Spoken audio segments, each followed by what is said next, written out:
देखो बेटा, आगे तो बढ़िए। महादेव जी बोले कि पार्वती जी विवाह का सब कार्य पूरा हो चुका है, कोई कार्य बाकी तो नहीं बचा। तो माता पार्वती बोली कि मधु पार खता था कन्या भूमोगे कन्या कुमार। महाराज हमारे पिता ने जो आपको मधु पर के लिए भोजन कराए, उससे उनके जन्म के संपूर्ण पाप दूर हो गए और लाजा होम के करने से अग्निदेव भगवान प्रसन्न हो गए। लेकिन जब तक हम आपके बामांग न आए तब तक हम अपने पिता की कुंवारी कन्या। तो भगवान शंकर ने कहा कि आप बामांग आ जाओ। बोले महाराज आपसे जीवन में कुछ प्रतिज्ञा कुछ संकल्प कराना चाहिए। वह समय के बीच में माता पार्वती जी ने भगवान शंकर से वचन हरवाए और जहाँ समय के बीच में झांसी लाइन्स क्लब में वर्षा मोहित से वचन हरवा रही। हम नहीं कह रहे, हम तो वर्षा की तरफ से कचहरी ग्राउंड में खड़े हैं तो वकालतनामा लगा रहे। इनकी तरफ से वर्षा कहती है कि सुखे चेवे दुखे दारिद्र्य धन संकट माता लेके भगने विष्णु साक्षी। महाराज कभी जीवन में दुख लगा रहता है, कभी जीवन में सुख लगा रहता है और कभी मनुष्य के ऊपर विपत्ति आ जाती है, दरिद्रता आ जाती है, गरीबी आ जाती है। इन तीनों समय पर मुझ पर एक शब्द हो, चाहे जीवन में दुख हो, चाहे सुख हो और चाहे पैसा आ जाए। देखो बेटा, जब आदमी के पास पैसा आ जाता है तो उसका मन भी चलायमान हो जाता है, मन स्थिर नहीं रहता है क्योंकि वो लक्ष्मी के मत में हो जाता है। इसलिए इन तीनों समय पर मुझ पर एक साथ दूसरा वचन मांगती है कन्या का कि होम यज्ञ व्रत दानो तीर्थो प्रवेश का। होम यज्ञ व्रत दान तीर्थ यात्रा, आप कोई भी तीर्थ करें, प्रयाग करें, कथा भागवत करें, देवी भागवत करें, गौदान करें, कन्यादान करें, पचकुइया के मंदिर जाएं, ओरछा जाएं, उन्नाव जाएं, जगन्नाथपुरी जाएं, बद्रीनाथ जाएं, रामेश्वरम जाएं, तो अकेले ना जाएं। कुछ टाइम ने कहा भाई वो चलो यार छुट्टी है चलो घूमिए, तो घूमने तो जाओ लेकिन अकेले न जाओ, अपनी पत्नी को साथ। धर्म का कोई भी कार्य करो तो अपनी पत्नी को साथ लेके करोगे। तो बेटा जो आप उधर दान कर रहे हो, धर्म कर रहे हो, धर्म का आपको फल प्राप्त होगी। अगर आप अकेले जाओगे तो उस धर्म की आपको प्राप्ति नहीं होगी। तीसरा वचन मांगती है कन्या का कि बाल सेवा वृद्ध अवस्था तत्व संबंध। मनुष्य की तीन अवस्था होती है, बालकपन, युवापन और वृद्धपन। अभी तक तो जो राबिता बालकपन था वो अभी को साक्षी मान के खत्म हो गया। आज से आप लोग यौवन अवस्था में आ गए। यौवन अवस्था का मतलब होता है बेटा बैलगाड़ी, मोटरसाइकिल नहीं, ना मोटर गाड़ी। गारंटी है, चाहे कौन सी भी गाड़ी खरीद लो, चाहे एक्टिवा खरीद लो, चाहे रॉयल एनफील्ड खरीद लो, कौन सी भी गाड़ी खरीद लो, गारंटी है 14 साल से ज़्यादा चलाओगे, 14 साल बाद बैठ। लेकिन बैलगाड़ी की आयु बेटा 100 साल की है। वो बैलगाड़ी जितनी पुरानी होती जाएगी उतनी उसमें से बात आवाज़ निकलेगी। और बैलगाड़ी का अगर कोई पहिया कोई भी घिस जाता है, पिट जाता है, तो उतना पहिया काट के दूसरा लगा दिया जाता है, ना कि बैलगाड़ी बदली। ऐसे ही आप लोग भी एक गृहस्थ जीवन के पहिया हो, बिगर पति के पत्नी नहीं रह सकती है और पत्नी के बिगर पति नहीं रह सकता। इसलिए आपसे कोई छोटी लड़की है उसको अपनी लड़की समझ के माने, आपके कोई बराबर की है उसको अपनी बहन समझ के माने, और आपसे कोई बड़ी है उसको अपनी माँ समझ के माने। देखे जरूर, लेकिन बुरी नजर वाले तेरा मुंह काट, बुरी दृष्टि से ना दे। चौथा वचन मांगती है कन्या का कि अर्थलम वचनम दृष्टम चतुर्थ विष्णु साक्ष का। अर्थ धर्म मोक्ष आदि में स्त्री पति की अर्धांगिनी। आपके शरीर में कोई पीड़ा है या इनके शरीर में कोई पीड़ा है तो आप लोग परिवार के लोगों को बताते बताइए, नहीं बताते नहीं बताइए। लेकिन शरीर संबंधी, शरीर में कोई दुख तकलीफ है, बीमारी है, तो एक दूसरे से छुपाना नहीं चाहिए। आपने भगवान अर्धनारेश्वर की मूर्ति देखी होगी, आदि में माता पार्वती है और आदि में भगवान शंकर है। कहने का तात्पर्य है कि आप लोगों के शरीर जरूर दोनों के अलग है, लेकिन आज से आप लोगों की आत्मा ही। पांचवा वचन मानती है कन्या का कि गोमत्स्यादि नाम पंचा नाम क्रय विक्रय ज्ञाता मेके भगने विष्णु साक्षी। जो 5 प्रकार के जानवर होते हैं, गाय, भैंस, ऊँट, घोड़ा, हाथी, तो देखो मैंने 1857 की बात है। आजकल कोई गैया नहीं पालना, कुत्ता पालना। जैसे हम बार बार कुत्ता कुत्ता करते हैं, तभी आदमी की जिंदगी सारी की कुत्ता हो गई। और गौ को पालने से बेटा लोक और परलोक दोनों सुधरते हैं। तो कहने का तात्पर्य अब घर में कोई भी चीज़ क्रय करें या घर में कोई भी चीज़ विक्रय करें तो पत्नी से सलाह मशवरा। सबसे बड़ी बात सुन लो, पुरुष का काम है पैसा कमाने का, पुरुष का काम है पैसा कमाने का और खर्च करने को काम स्त्रियों को या माँ तुम्हारा नहीं। अब लोग नहीं करत पैसा खर्च, पैसा खर्च करती हैं औरतें। इसलिए पुरुषार्थ के द्वारा पैसा कमाना है और खर्च करेंगे जी महारानी बन के। अब लोग गधा बन के कमाएंगे को जी महारानी बन के घर में कोई भी चीज करें या विक्रय करें तो पत्नी से सलाह मशवरा। छठवां वचन मांगते हैं कन्या का कि वर्षा काल महादीपम भोजन प्रतिष्ठित। 6 प्रकार की ऋतु होती है, हेमंत ऋतु, शरद ऋतु, ग्रीष्म ऋतु, बसंत ऋतु, शरद ऋतु। इस वक्त जो ऋतु चल रही है वो बसंत ऋतु। ऋतु का मतलब है कि जाड़ी हो तो जाड़ी के अनुकूल चलो, गर्मी हो तो गर्मी के अनुकूल चलो, और बरसात हो तो बरसात के अनुकूल। जब जैसा समय हो उस समय चले। 7वां वचन मांगती है कन्या का कि अन्य ग्रह सखी संगति यदि प्रतिष्ठम अपराधम तंत्र समय। ये पराय घर बैठी या इनके घर कोई बैठा हो और इनसे कोई अपराध हो जाए, कोई गलती हो जाए तो डांटो फटकारो जरूर, लेकिन किसी पर पुरुष या किसी पर स्त्री के सामने अपनी पत्नी को बेइज्जत नहीं करना चाहिए, क्योंकि आपकी बेइज्जती तो इनकी बेइज्जती और इनकी बेइज्जती तो आपकी। कहिए श्रीमान जी स्वस्ति स्वस्ति स्वस्ति स्वस्ति माने का स्वस्ति, ये सब स्वीकार। हमने कोई बातें नहीं कही, ये सब बातें अन्य कही तुमने स्वीकार कर ली। जब 7 वचन हो चुके तो माता पार्वती बामांग बैठन लगी। तो भगवान शंकर ने कहा कि तुमने हमसे बामांग की कह दिया। देखो बेटा, स्त्री जाति भी खाने पहनने की संगति होती है। शास्त्र कहता है कि त्रिया चरित्रम और पुरुषस्य भाग्य, औरत के चरित्र को पुरुष के भाग्य को कोई नहीं समझ सकता। बेटा तुम अपने पिता की सबसे लाडली थी, सबसे पहले बनाओ, सबसे पहले खा लो। मताई बाप ने तुमसे कछु नहीं कही, इग्नोर कर दी तुम्हारी बात को। अगर तुमने गुस्सा भी करी तो तुम्हारे माता पिता ने उस बात को इग्नोर कर दी। लेकिन बेटा तुम पराय घर जा रही हो, तुम्हें पराय घर के रीति रिवाजन से तुम्हें रहना पड़ेगा, पराय घर की मर्यादाओं के अनुकूल रहना पड़ेगा।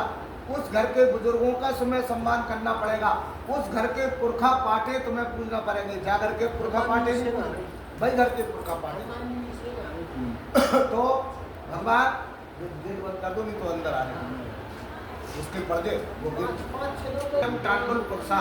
बोले। उद्यान नाम एक बगीचे का नाम है, उद्यान नाम एक दोपहर का नाम है, और उद्यान नाम एक अर्धरात्रि का नाम है। इस समय पतिव्रता स्त्री को, सौभाग्यवती स्त्री को कभी एकांत स्थान पर नहीं जाना चाहिए। बोले ठीक है महाराज, आपने कहा कि अर्धरात्रि में, आपने कहा कि बाग बगीचों में, मान लो आप प्रदेश गए, व्यापार के काम से या नौकरी के काम से नाइट ड्यूटी कर रहे हैं और हम घर में अकेले हैं।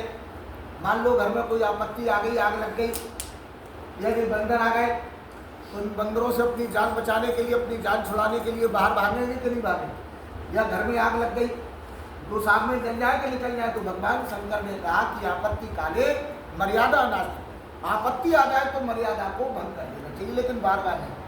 फिर माता पार्वती जी ने फिर प्रश्न किया। बोले महाराज, आपने कहा कि बाग बगीचों में, अपने यहाँ कार्तिक के महीने में इच्छा नवमी के दिन सौभाग्यवती स्त्रियां आंवले के पेड़ की परिक्रमा लगाती हैं। तो 15 दिन पहले सोमवती अमावस्या निकली, आज 12 दिन पहले, तो सोमवती अमावस्या के दिन वट वृक्ष के पेड़ की परिक्रमा लगाती है, पीपल के पेड़ की परिक्रमा लगाती है। वो पीपल का पेड़ या वो वट वृक्ष का पेड़ हो या आंवले का पेड़ किसी एकांत स्थान पर होता है, किसी बाग बगीचे में होता है, तो बोले उसका पूजन करें कि नहीं करें। बोले पूजन करने के लिए मना नहीं है, लेकिन अकेली ना जाओ उस बाग बगीचे में। 4 सखी सहेलियों की संख्या, मान लो उधर कोई दुराचारी, पापाचारी, अत्याचारी कोई मनुष्य छुपा हो तो वो तुम्हारे ऊपर बुरी दृष्टि नहीं डाले। बेटा जागो। फिर माता पार्वती जी से फिर दूसरा प्रश्न था, उद्याने मद्यपान। बोली मद्यपान की 3 प्रकार होते हैं, नशावान पुरुष, नशा किसी का भी हो, दूसरा पैसे वाला और तीसरा हाथी। इनके मुख कभी भी पतिव्रता स्त्री, सौभाग्यवती स्त्री को इनके मुख नहीं लगना चाहिए। बोले ठीक है महाराज, आपने कहा कि नशावान पुरुष के मुख नहीं लगना चाहिए, पैसे वाले के मुख नहीं लगना चाहिए, लेकिन आपने तीसरी बात कही है हाथी। कुंवार वज्रलक्ष्मी के दिन, कुंवार के महीने में हाथी का पूजन होता है, महालक्ष्मी का पूजन होता है। बोले वो हाथी का पूजन करें कि नहीं करें। बोले जहाँ तक हो सके मट्टी के या गोबर के हाथी पूजन कर लेना चाहिए। हाथी के सन्मुख कभी भी पतिव्रता स्त्री को नहीं, क्योंकि वो भी मत में चूर होता है, कब झुंझार तुम उठा के बाहर। उद्याने मद्यपाने पिता बेटा 12 वचनों में अगर सबसे कठिन वचन है तो क्या करेंगे, ठीक है, जानते हैं कि हम क्या करें। BSc और इसके बाद जॉब कर रही है। बेटा समझ गई हम यही लाए बेटा, समझदार करिए। देखो बेटा, पिता है ग्रह गमने, पढ़े लिखे हो, हमारी सोच भी है एक चोट लड़कों को ना पढ़ाओ लेकिन लड़े नहीं पाओ। हम बेटा शिक्षा के गुरु नहीं, लेकिन हमारी सोच है बेटा कि पढ़ के पढ़ा ना बने, पढ़ के संस्कार बन जाओ, संस्कार विहीन ना, संस्कार विहीन नहीं होना चाहिए। नौकरी करो, जॉब करो, सब कुछ करो, लेकिन मर्यादित। पिता करे कम नहीं, मान लो किसी बात पे खिटपिट भाई ना कि जब 2 जने कमाओ तो जो तो बात सब तेरे कहूँ, ड्यूटी पे तुम्हें जब देर होने कहूँ तुम्हें देर होने। तो बेटा पिता करे कम नहीं, किसी बात पे खिटपिट भाई, खिटपिट तो होना चाहिए। पति पत्नी का वाद विवाद हम बार बार ना करें, वाद विवाद तो होना चाहिए, तर्क संगत होना चाहिए, लेकिन कुतर्क संगत। वाद विवाद हो, लेकिन वाद विवाद क्षणिक मात्र का हो, वो वाद विवाद रबड़ की तरह खींचे नहीं। तो तुमने ऐसी बात क्या कही, हुआ खत्म, तब तो तारीफ है। और वो वाद विवाद अगर बेटा रबड़ की तरह खिंच गया, तुमने नहीं मैं वो गई, तुमने कही हम कौन का छुड़ा लूंगा, तो पट्टे से तुमने शिक्षा पकड़ो अपने भाई को, कितना ही वाद विवाद हो जाए, वाद विवाद तुम्हारे कमरे तक सीमित रहे, कमरे के बाहर भी तुम्हारे ससुर को, सास को, जेठ को, जिठानी को, नंद नंदों को पता नहीं लगना चाहिए कि तुम लोगों में आपस में खड़ा से, तब तो तारीफ है, तब तो प्रसन्नता की बात। वाद विवाद हो लेकिन कमरे तक, कमरे के बाद सबको जो लगे कि ये लोग तो पिता करेगा, बेगर बुलाया पिता के घर में जाना, बोले महाराज एक भाई दूध का टीका, एक रक्षाबंधन का टीका एक ऐसा टीका होता है कि भाई ना भी बुलाए तो बहन का धर्म होता है, कुछ दिन नहीं है। बोले जाए सवेरे वाली गाड़ी से जाओ, अगर दूध का मामला है नहीं तो 8 घंटा की रास्ता, 15 मिनट की रास्ता सदर बाजार से शहर में, तो कितनी दिन नहीं अपनी राखी वाली भैया वालन को टीका करो, अपने घर वापस अगर बनाया है एक नहीं चाहते लोगों वो रोकने को तो मैंने कहा क्योंकि बिगड़ हो रहा है। पिता ने मम चित्तम, सर्वदा चित्त अपने पति के चरणों में लगा। बोली महाराज जो भी हो सकता, अगर आप ही से चित्त लगा के बैठ गए तो गृहस्थी को काम कौन करेगा। कबू गृहस्थी में दाल बनाने, कबू चावल बनाने, कबू मन बट जाने। तो बोले महाराज पूरा पड़ोस में कोई बारात आओ तो बारात को देखने के लाने, समाज से निकल कर बारात आ रही थी तो और से देख रही थी कि लड़का का है।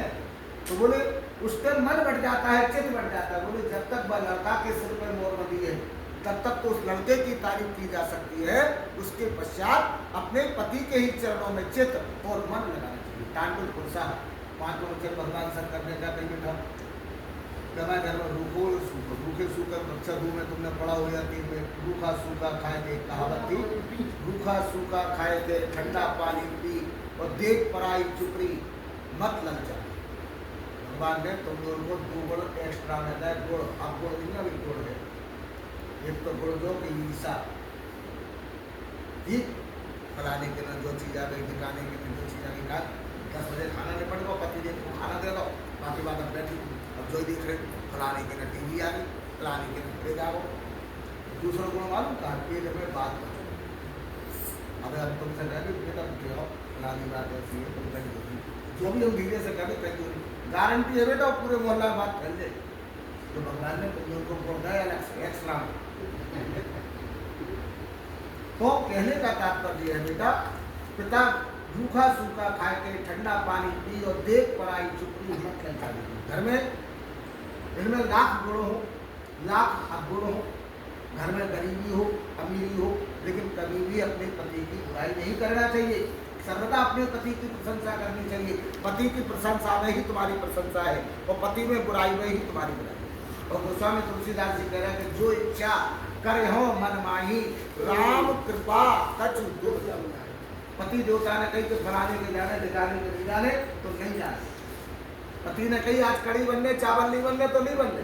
बेटा अगर जीवन में ऐसा सामंजस्य बना के चलोगी तो जीवन आनंदमय रहेगा, नहीं तो तुम जानो तुम्हारा काम जाने पंडित महाराज तुम्हारे पंचायत करता भी नहीं आए, गृहस्थ